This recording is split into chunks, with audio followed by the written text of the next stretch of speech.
A gente conversa agora com o neurologista do Hospital Marcelino Champagnat, o Dr. Fernando Tencini, que está aqui para bater esse papo com a gente. Dr. Fernando, obrigado pela sua presença, um ótimo dia.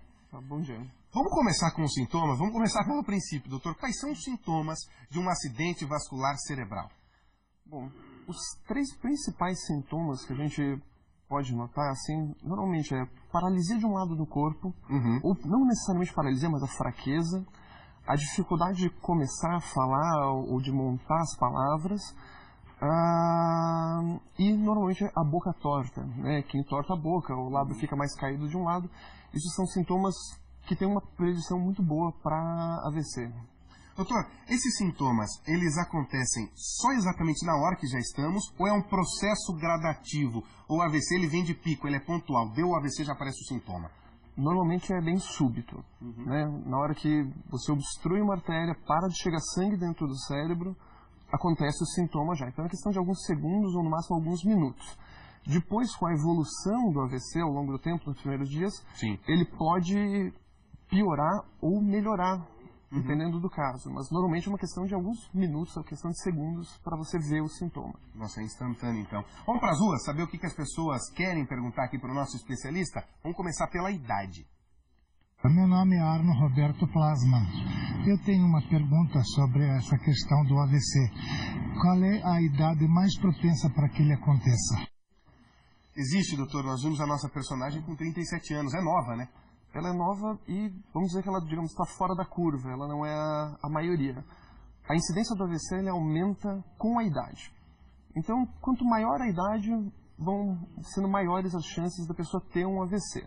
Os casos muito jovens, como dessa mulher, normalmente vai estar relacionado assim, a algum fator genético ou a uma série de fatores, várias doenças que a pessoa vai ter junto. Bom, a gente pergunta agora, mais uma vez, a gente vai às ruas saber o que as pessoas querem perguntar. Será que varizes tem a ver? Vamos ver a pergunta. Eu queria saber se a questão de varizes nas pernas corre risco de infarto ou qualquer coisa parecida. AVC. Doutor, isso é lenda ou é uma realidade? As varizes, especificamente, aquela que a gente vê na perna, não tem nenhuma relação com o AVC. Existe uma chance pequena de quem tem, na verdade, aquilo que a gente diz que é trombose venosa profunda, que é um problema mais grave, associado a algum problema do coração, dessa pessoa tem um AVC, mas é um caso muito mais pontual. A varizes mesmo não está relacionada. Não tem relação, né? Não. Agora a gente pergunta dos fatores de risco. Meu nome é Veronte, eu gostaria de saber se no meu caso, que eu sou hipertensa, se o risco de um AVC é maior. Hipertensão, doutor, é um caso crítico não só para infarto, mas também para derrame? Sim.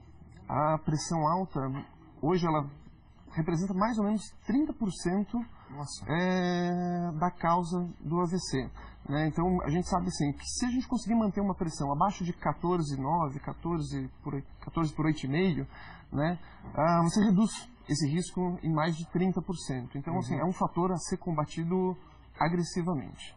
Bom, vamos falar agora um pouquinho de casos específicos das mulheres. Vamos ver a pergunta da rua.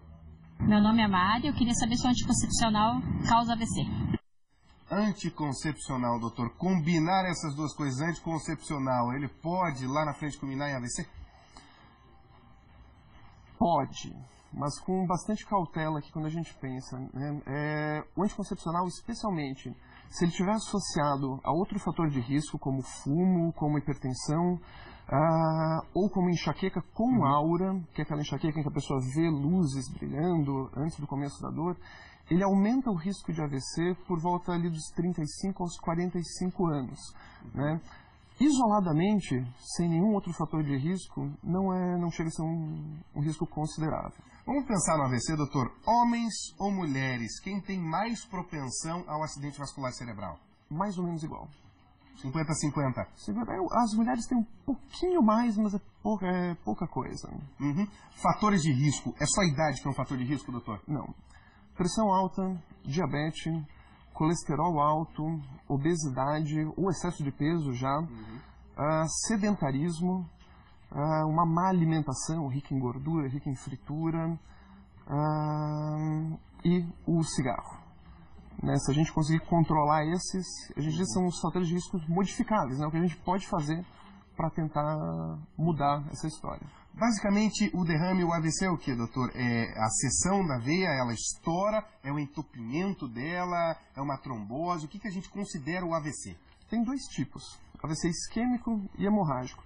O isquêmico é quando realmente entope uma artéria e para de chegar sangue naquele local. O hemorrágico não, daí sim é quando rompe uma artéria e você tem um sangramento dentro do cérebro. Tá. Pra gente finalizar, doutora Aparecida, minha irmã sofreu um AVC em 2008 e até agora ainda sente muitas dores de cabeça. E esquece algumas coisas. São efeitos colaterais do AVC? Podem ser efeitos colaterais, né? Normalmente a dor, quando a pessoa, especialmente quando ela tem muita fraqueza por causa de um AVC, aquele braço pesando acaba gerando muita dor, pode ter essa dor crônica, e a perda de memória depois do AVC é bastante comum também. Doutor, muito obrigado pela sua participação. Um ótimo dia para o senhor. Eu que agradeço. Um bom dia.